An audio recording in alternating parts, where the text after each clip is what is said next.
2, 1. Welcome everybody to our Startup Retool series, chapter 2 here on this beautiful Wednesday here in Albuquerque, New Mexico. Siri's wanting to talk to me. I don't want to talk to you right now. It is a overcast. What is this going on with our weather? A little mistiness coming up. The sky. Arizona fire.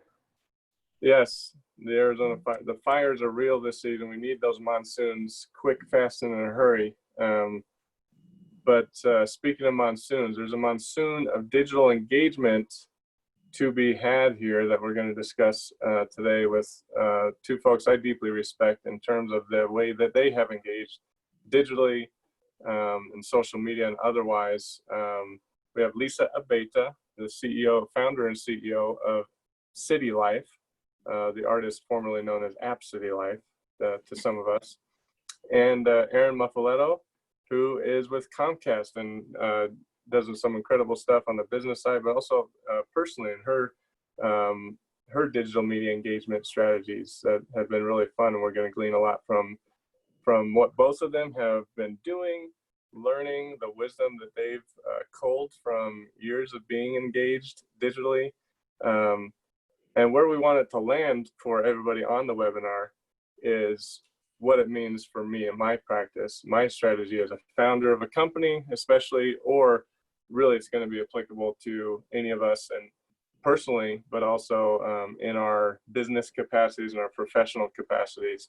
So I personally am looking forward to this. I feel like I'm not a social media maven, and it scares me most of the time.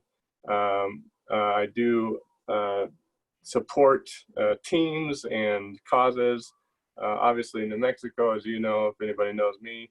But I'm looking to get some wisdom from these two professionals on how to enrich and approach my own strategy. So hopefully you'll join me in gleaning a lot from them.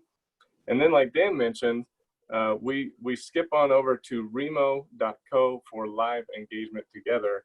So you'll be able to have some Q&A with Aaron, some Q&A with Lisa, and meet some other entrepreneurs. I'll be there and we'll chat up.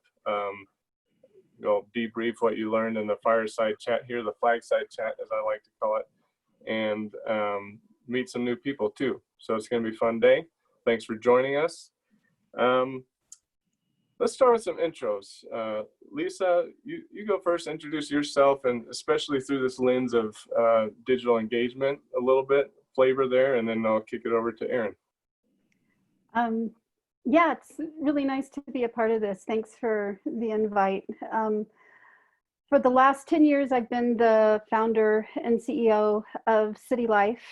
It was founded to bring better digital solutions to people who needed them most. And at first, we thought the business would be more for local businesses and mobile advertising.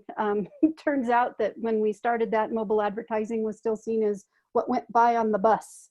And so I was way too early to market, but we did find real traction working with government agencies, building tools for them. And being local to New Mexico, you can only have one customer in your backyard when your customers are cities.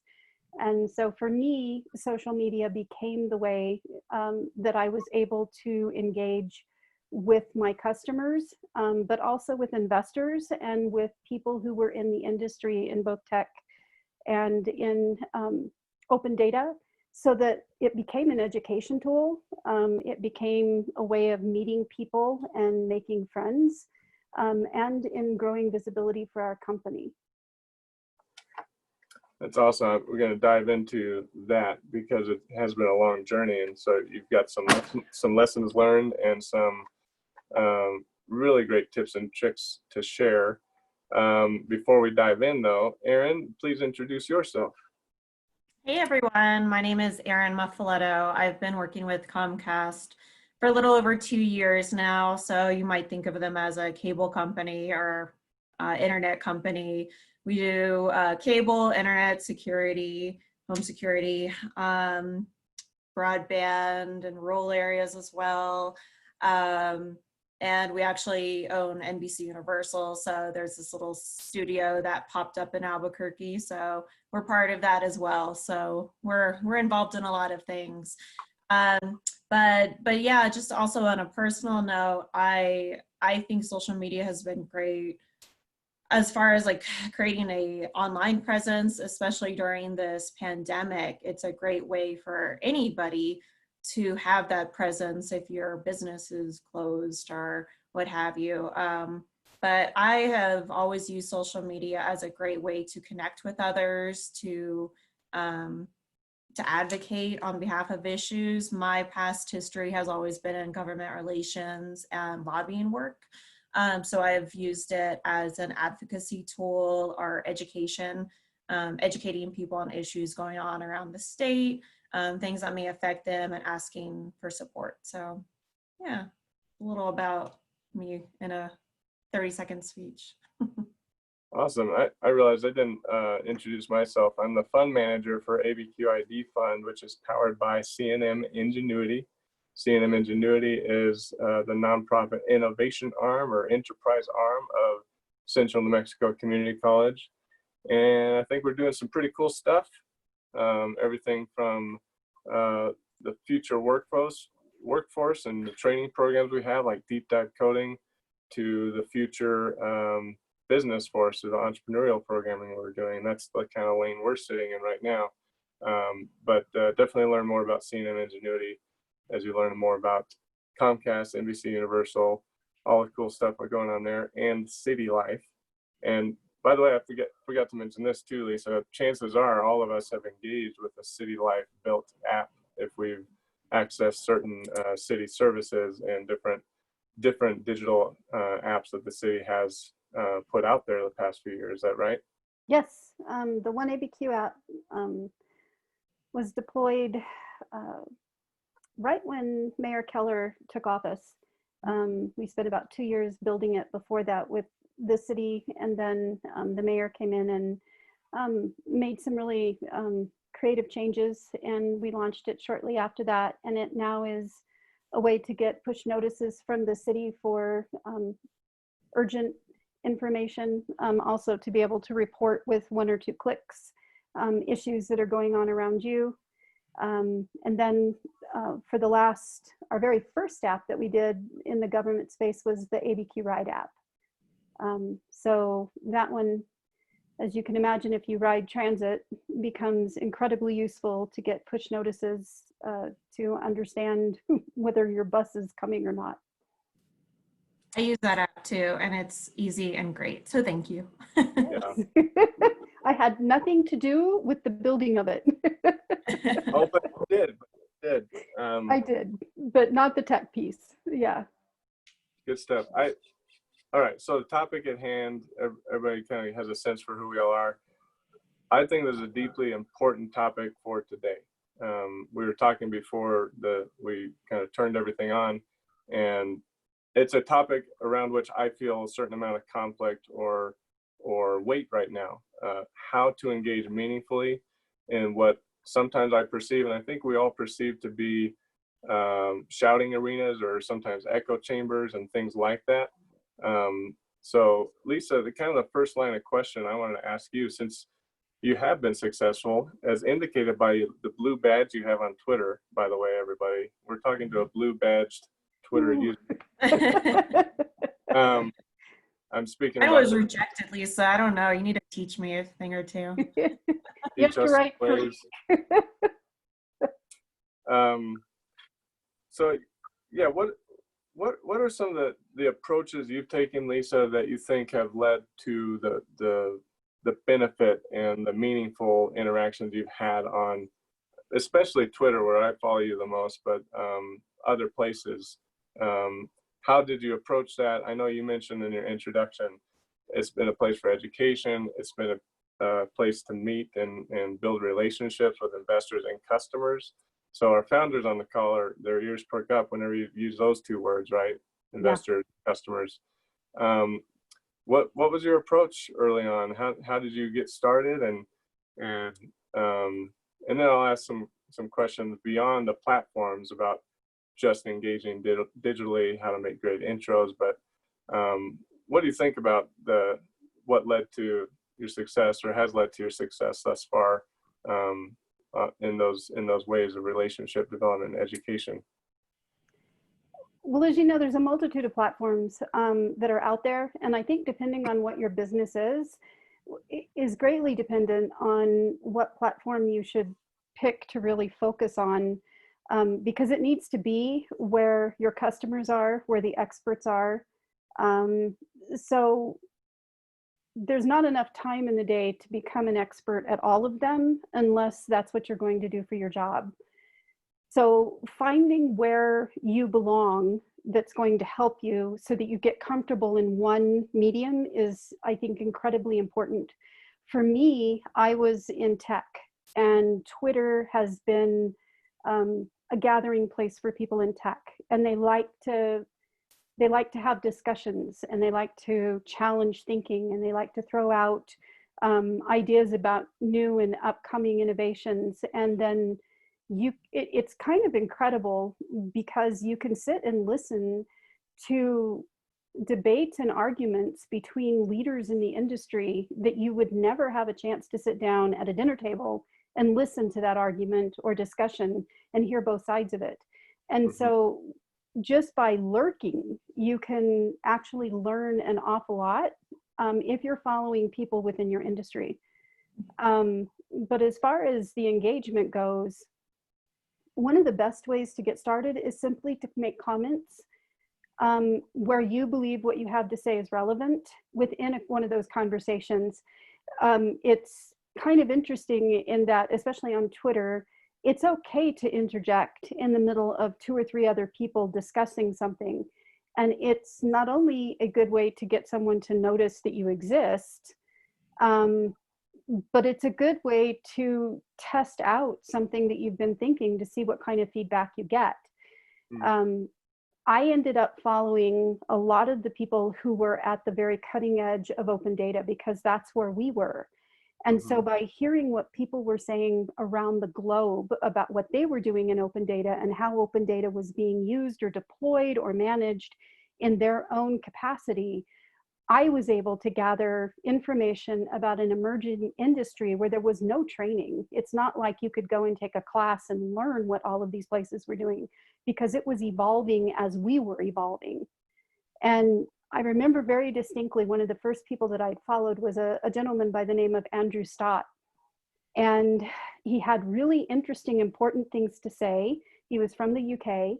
And then when I got invited to go to a conference that the mayor was hosting in London, I actually reached out to him on Twitter and said, I'll be in London during these dates. Is there any way we could meet for a conversation? I'd love to learn more about it.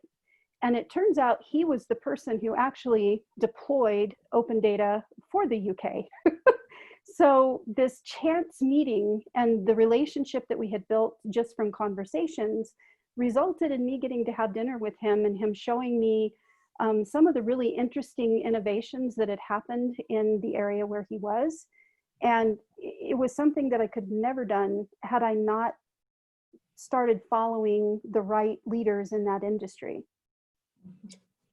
There's so many morsels here. I've been furiously taking notes, Lisa, but I appreciate you already answered a follow-up question. Is tell me an example of how that's led to a meaningful check.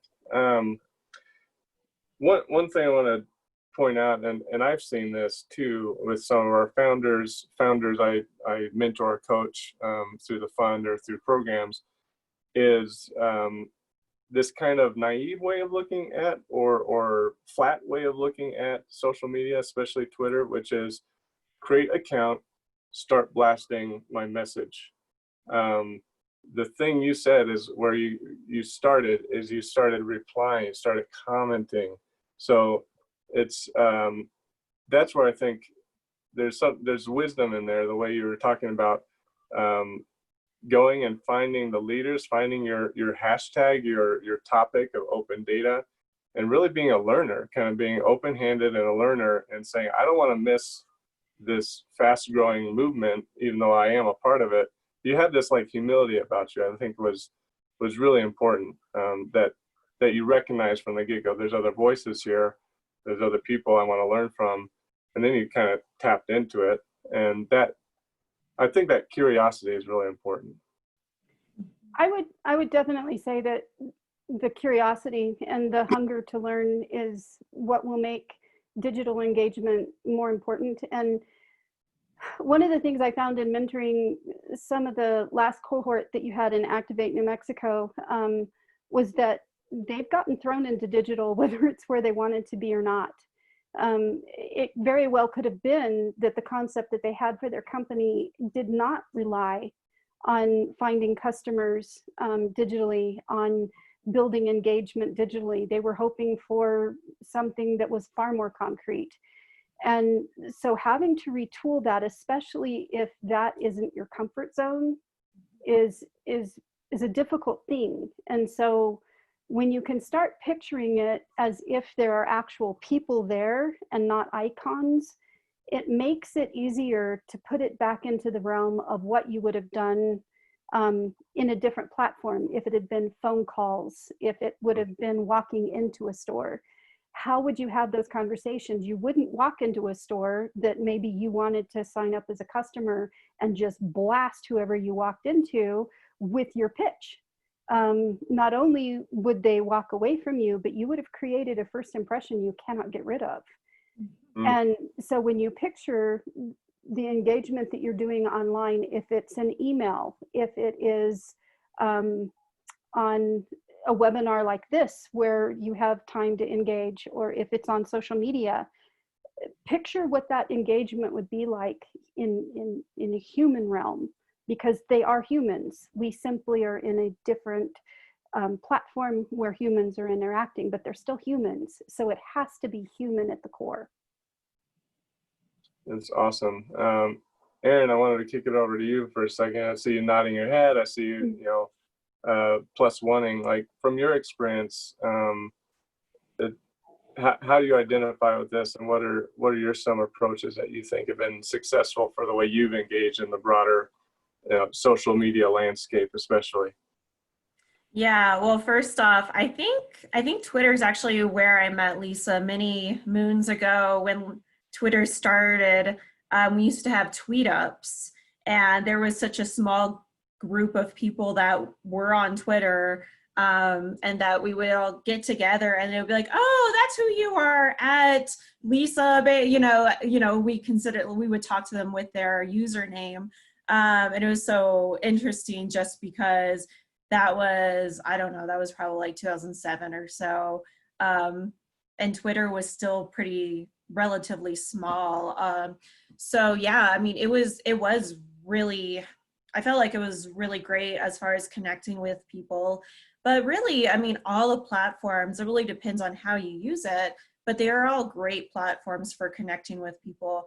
I've used LinkedIn a lot. So whenever there have been either people that I've just like looked up to or followed, I've sent them messages just introducing myself, say, hey, I'm going to be in DC on this day. Can we grab coffee? And people would be surprised by, the amount of people that actually do that follow up and introduce themselves and say, hey, can we meet? Not a lot of people do that.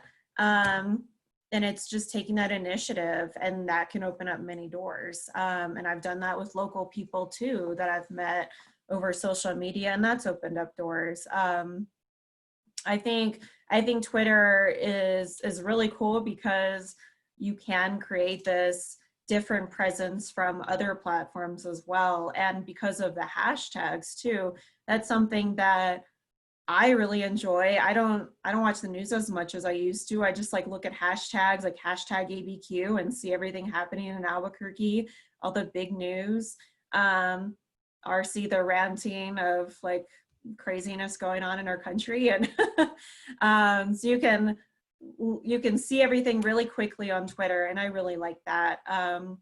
As far as creating like my presence via Twitter, I think the biggest thing, and I was asked by somebody recently, like, how do you get followers on Twitter?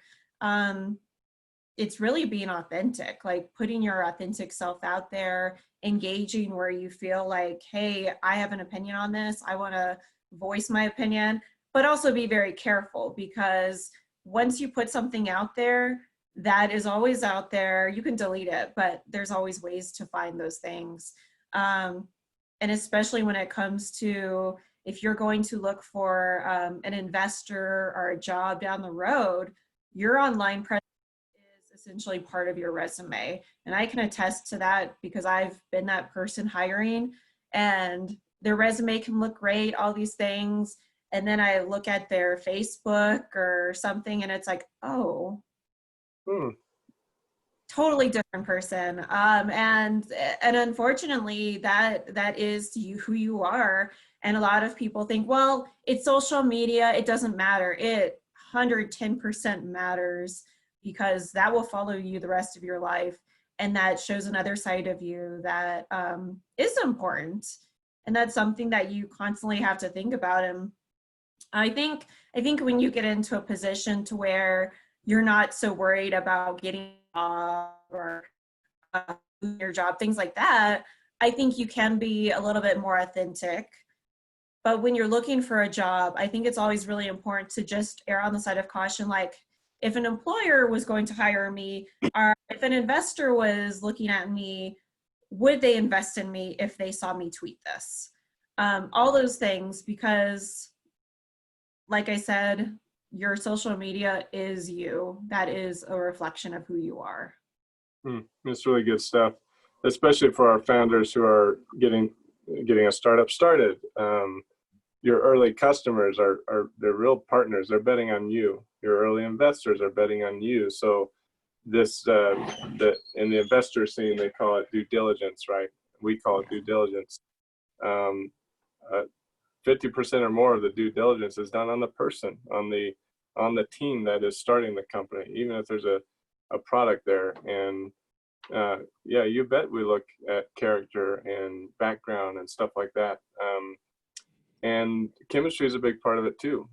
Shared values are important, especially with if you're seeking an angel investor. Want to make sure your angel investor shares the same type of fundamental values. It's great to have difference of opinion. It's great to have divergent thinking and not get group mind. So long as some of those core values you're sharing. Same with customers and different partners.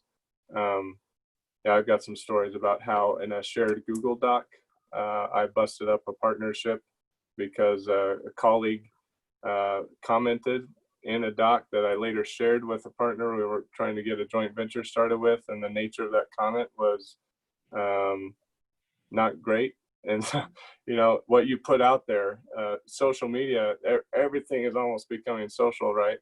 I know people who are just mortally terrified by Google Docs because of that track changes and the cloud nature of it.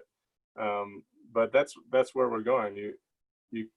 It's harder and harder to hide your authentic self, I would say, on the other hand of this, right? The other side of this. So yeah, and the other thing that, especially with social media, if you say the wrong thing, it can become magnified. So maybe you thought it was like, who cares, in passing, all of a sudden it's retweeted and it's like, look at what Erin Muffaletto tweeted. Can you believe her? And then all of a sudden people are retweeting it. And I'm like, oh no, I didn't think this was a big deal. And now,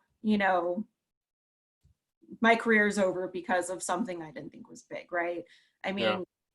That's the thing is, things we do on social media, it's so quick to share that you have to be very careful. And I'm not saying like, don't post this or that, but I'm just saying like, always give it a second thought of what you're posting. And actually that's a good litmus test is, if someone else is offended by what you tweeted, are you okay with that? Yeah. Because it could be that if I've tweeted out something, which I've been known to do, challenging investors for how few females they actually follow on Twitter, or how few females they've actually invested in some ways that created some conflict between me and that investor, where they will probably never write a check.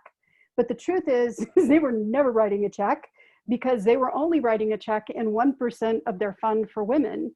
But by saying that, I am drawing a line and creating an alignment where investors who understand that disparity and are interested in making some impact in that will see that I align with those values. So sometimes saying something controversial isn't a bad thing, but you have to think out the consequences. I love the story of Adele, the famous singer. When she gets drunk, she tweets and she drops massive F-bombs. And so her team actually changed the account where she couldn't log in anymore. And she created a fake account that no one knew existed and no one knew was her, so that she could go rant when she wanted to, but it didn't hurt her brand. And so it's kind of an interesting thing that even in looking at someone famous like that, like Erin had said, you can tweet something and within an hour it's viral. And with Reddit and how quickly things can move within that on a global scale, you can have a video like of a woman who is confronting someone in Central Park. And the next day she's lost her job and she's looking at charges being filed by the district attorney because of a chance encounter where her behavior was such that it was offensive enough to enough people that she had massive reputation damage. And so you have to really think out, what is it that you're saying and who's it going to offend? And if you're okay with that, then that's a point where you can be a thought leader and say, I'm taking a stand on this. Right. Yeah, I think it's good to approach from that self-inventory before you go online and start putting yourself out. You got to know yourself first, know thyself. Yeah. But I do think it is a fool's errand to try to please all the people all the time, to go and never say anything contentious or go in and never rock the boat. Again, that I'm a peacemaker by nature, so I just want to say nice things. I just want to go in and this conversation, and even before this, I'm dealing with the notion I do have a voice, I do have something to say, but you do at some point have to take that step and say it. There has to be tact. There has to be the curiosity and the humility to engage. And maybe that's what I would offer to the listeners here is that if you do feel like something is welling up inside you that you want to say, there's something that you are about, you can take the first step and just start engaging by replying. We're talking Twitter here, but it could be LinkedIn, can be other places. I've actually benefited greatly from just reading lots of conversation and interactions, and I'm starting to like over here and I'm starting to reply over here. And for those of us who are a little less outgoing digitally, you can engage and you can glean from the conversation even if you aren't putting that first message out in a 23-part thread. Yeah, and then and Lisa said something that's also really important. When you are in a space where you feel comfortable speaking on something, you should also make sure you're doing that a lot, because then that also creates that voice for you, that in that Twitter voice or what have you. But then you also create a larger following of people. So then someone can retweet that and be like, this is amazing, follow this person, or, they like it because people resonate with the things you're saying. So on the other side of things, also, if you feel confident about what you're saying and it's like in your wheelhouse with something that you're 100% confident tweeting about, then yeah, go for it, because that can also, you can create your presence through doing those things. I want to shift a little bit. Once you've established a presence, as both of you have, you're going to see connections that can be made. You're going to start being a connector of different people. You're going to want to introduce somebody to somebody else. You're going to want to make an ask, things like that. Maybe Lisa, start with you in terms of what you've seen successful in being a good steward of connecting people and thus becoming a sought after source for networking connections. Like, talk a little bit about that, how you eventually, some of these things jump off the platform onto your email box and eventually meetings once we have those face-to-face again and stuff like that. But what have you learned that's successful in taking some of those interactions on different platforms to the next step?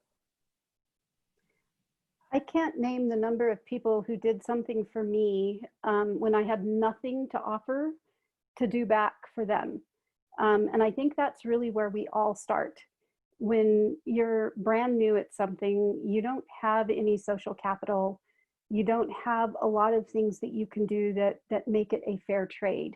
And so it can feel incredibly awkward when you're in that state to know how to make an ask for what you need. And yet every founder has to have that network of help if they're going to actually survive, because we can't do it alone. We just flat can't. So some of the stuff that I learned, I credit Kelly Hoey with, and if you don't follow her on Twitter, you should, JKHOEY. She truly is the guru of networking, and she's written a book on it. But the way I met her is at the time she was running an accelerator in New York City that was for women in mobile. And it was in the very early days of mobile. And I was in New Mexico. I was not willing to relocate, which it asked if you were. And I said no, but I still filled out the application because I wanted on their mailing list. I had no hope of being accepted. And Kelly, in reviewing all of the applications, was like, who's this crazy lady in New Mexico? Why is she applying when she already said no, she won't even relocate? But I got on their mailing list. And the next time I was in New York, I actually reached out and said, I will be in New York during this time. Could I buy you a cup of coffee and have 30 minutes of your time?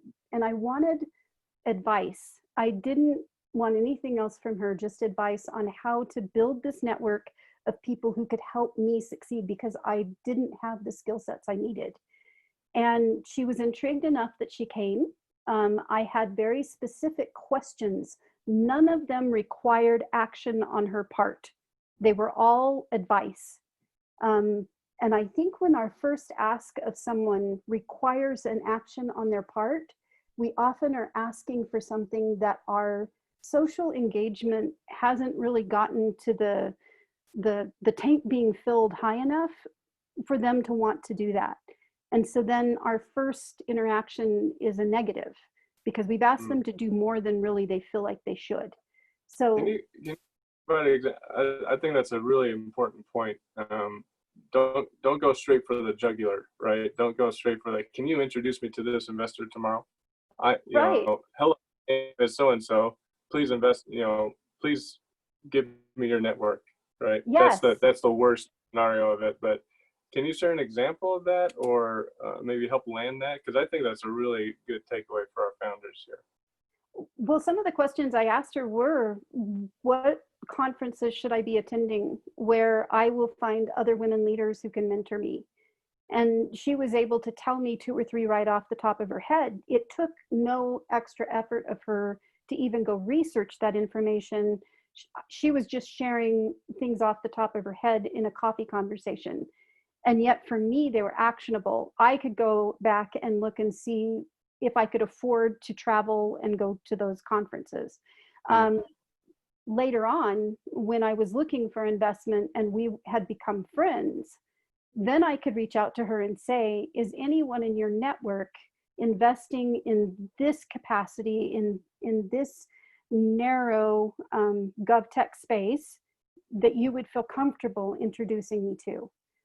I never asked for straight introductions to any specific person, and that's not to say that you shouldn't, but it's just that for her, I wanted to know who she thought would be a good match. But that was not the first conversation I had. And there's good advice out there that says, if you want money, ask for advice. If you want advice, ask for money. And when you're reaching out to some people who are an investor, if they don't invest in your space, don't ask them to invest in your space. Ask if they'll look at your pitch deck and give advice as to who might be a good person. And if they're interested enough in it, Could they help? And one person who did that for me was Brad Feld. Early on, Joanne Wilson introduced me to Brad Feld. And Joanne Wilson was not an investor in my space, but Kelly had introduced me to her. And she looked at my pitch deck and said, you know who could be a really good resource for you is Brad Feld. So because of that information, then Brad was willing to look at our pitch deck. He did not invest, but he gave me advice numerous times over the years that made the difference in some of my decisions. And this is from someone who, until I started my startup, had been a PTA mom and a writer. So I didn't have any of that network. And it doesn't come overnight, and it doesn't come from blasting at someone what your biggest ask is. Ask small things that people are able to do without a massive cost to them and build trust. Can we just end the meeting? I just think that's wonderful, and we should all just ruminate on what you just said, honestly. Aaron, do you have any additional thoughts here? Again, I see you nodding your head, just kind of mining your own experience where you've learned these kind of similar lessons or practices. Yeah, I 100% agree. I think one of the biggest turnoffs of people like that I've had dealt with is like they send me a message and say, hey, I saw you're connected with this person, can you connect me? And I have no idea who they are.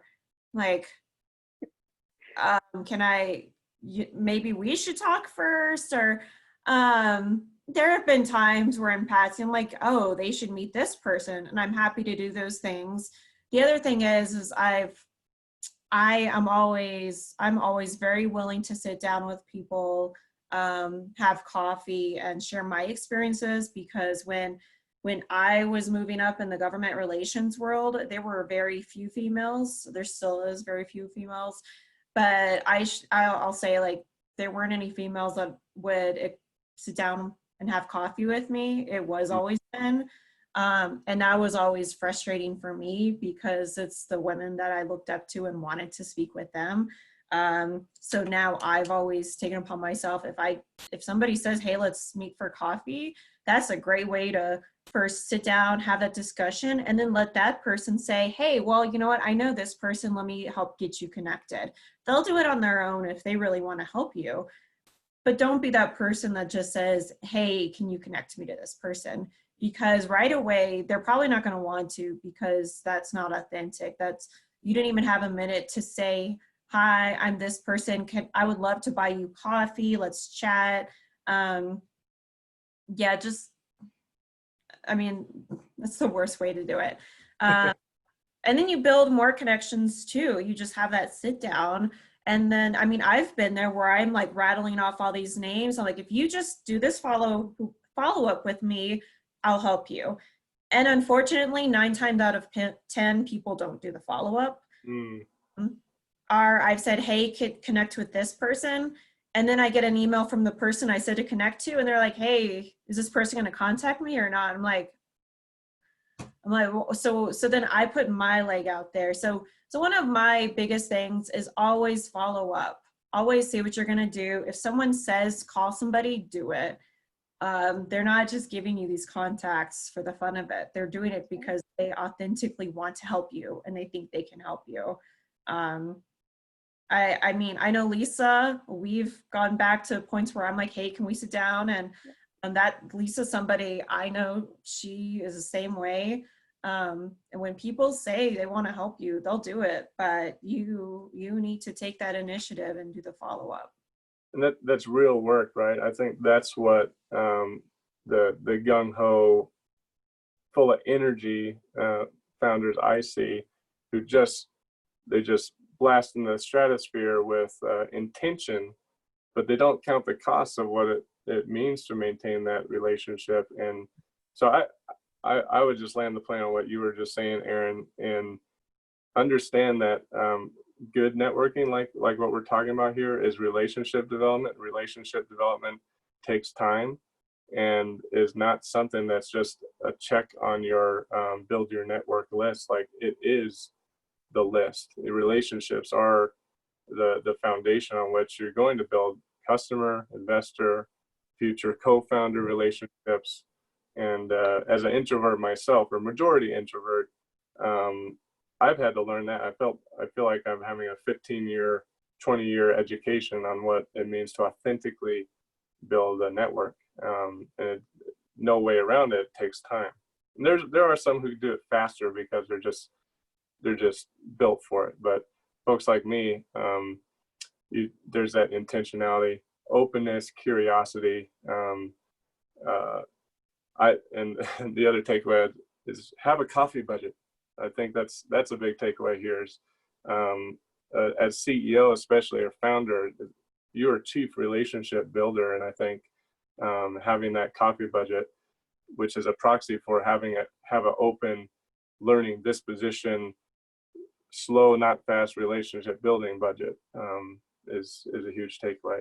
We've been talking so much. I wanted to ask about certain platforms and tools, but one more question before we get to that, and then we can all go over to Remo and chat up some more, ask about each other's practice or what we're dealing with, and seek advice from each other. And you two is Lisa.